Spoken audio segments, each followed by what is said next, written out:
Beliau adalah seorang sahabat Nabi yang dikenal dengan kepribadiannya yang sangat mulia.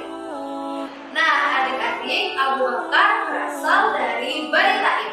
Nama aslinya yaitu Abdullah bin Abu Quhafa.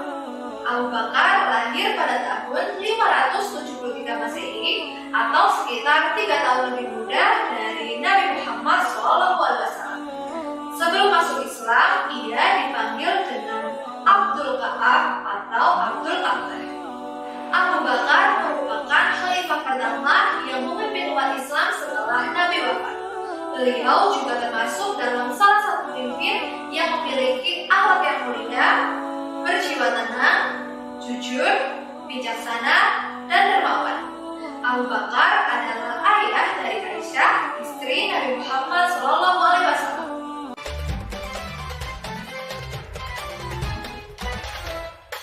Nah, adik-adik, Abu Bakar memiliki beberapa sifat yang melekat pada dirinya yang dikenal oleh semua umat.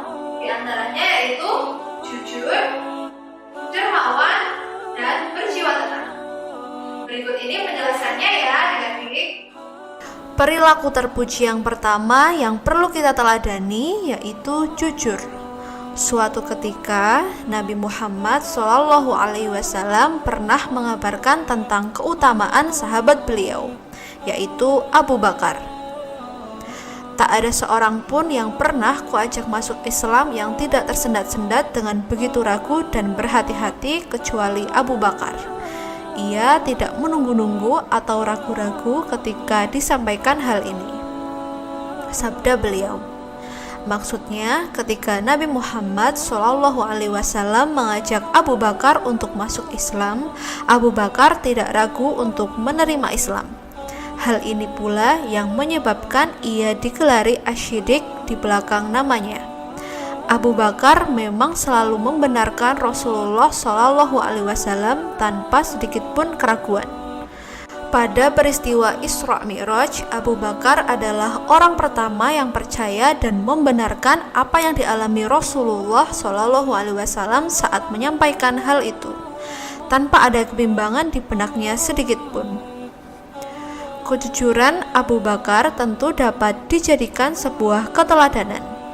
Misalnya, berperilaku jujur dalam bermain bersama teman-teman, tidak berbohong sehingga tidak membuat teman kecewa, tidak curang sehingga tidak menyebabkan teman benci, selalu jujur dalam berkata sehingga teman akan percaya.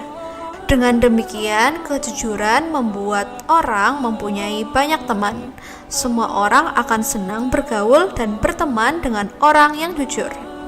Sifat lain yang dimiliki Khalifah Abu Bakar radhiyallahu anhu yang harus kita teladani adalah sifat dermawan. Khalifah Abu Bakar sangat terkenal sebagai orang yang dermawan. Kedermawanannya beliau sangat jelas ketika beliau memerdekakan hamba sahaya yang masuk Islam, terutama mereka yang mendapat penganiayaan atau penyiksaan dari majikannya. Di antara hamba sahaya yang ia merdekakan adalah Amir bin Fatimah dan Bilal bin Rabah. Bilal bin Rabah dimerdekakan dengan tebusan yang besar oleh Khalifah Abu Bakar Siddiq radhiyallahu anhu dari majikannya yang bernama Umayyah bin Khalaf. Bilal disiksa oleh majikannya dengan cara ditelentangkan di atas padang pasir. Kedua tangan dan kakinya diikat pada 4 patok kayu. Di atas dada Bilal diimpitkan sebuah balok yang cukup berat di bawah terik matahari yang menyengat. Kabar penyiksaan Bilal yang di luar peri kemanusiaan sampai ke Abu Bakar. Kemudian Abu Bakar langsung meminta kepada Umayyah agar Bilal dibebaskan. Berapapun tebusan yang diminta, akhirnya Bilal dibebaskan dan menjadi orang yang merdeka berkat kedermawanan Abu Bakar. Jadilah kalian orang yang dermawan atau pemurah karena orang pemurah dicintai oleh Allah. Nabi Muhammad SAW bersabda, orang yang bermurah hati adalah dekat dengan Allah, dekat dengan sekalian manusia, dan jauh dari api neraka. Hadis riwayat At-Tirmizi. Sifat lain dari Abu Bakar yang perlu kita teladani yaitu berjiwa tenang. Dalam melihat persoalan, Abu Bakar sangat tenang. Beliau tidak cepat emosi dan tergesa-gesa dalam mengambil sikap.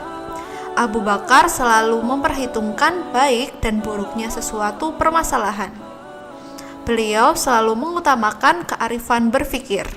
Hal ini tampak ketika beliau mendengar berita wafatnya Nabi Muhammad SAW. Waktu itu sahabat-sahabat yang lain, terutama Umar bin Khattab, sangat marah karena menganggap wafatnya Nabi Muhammad merupakan isu yang dihembuskan agar kekuatan kaum muslimin lemah. Dengan tenang, Abu Bakar masuk ke rumah Nabi dan memastikan sendiri meninggalnya Nabi Muhammad SAW.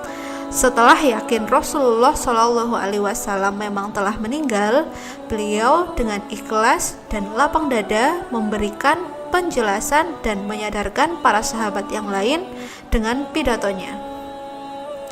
Hai kaum muslimin, siapa saja yang menyembah Muhammad, dia kini sudah wafat. Dan siapa saja yang menyembah Allah, Allah Maha Hidup dan tidak akan mati. Kemudian beliau membaca ayat 144 surah Ali Imran. Bagaimana dengan kalian? Sikap tenang selalu dibutuhkan ketika menghadapi situasi genting atau sulit. Misalnya ketika ujian, ketika menyeberang jalan yang sedang ramai, ketika kehilangan uang, dan lain-lain. Pada situasi tersebut, kalian harus tenang. Jangan gugup, sedih, ataupun marah.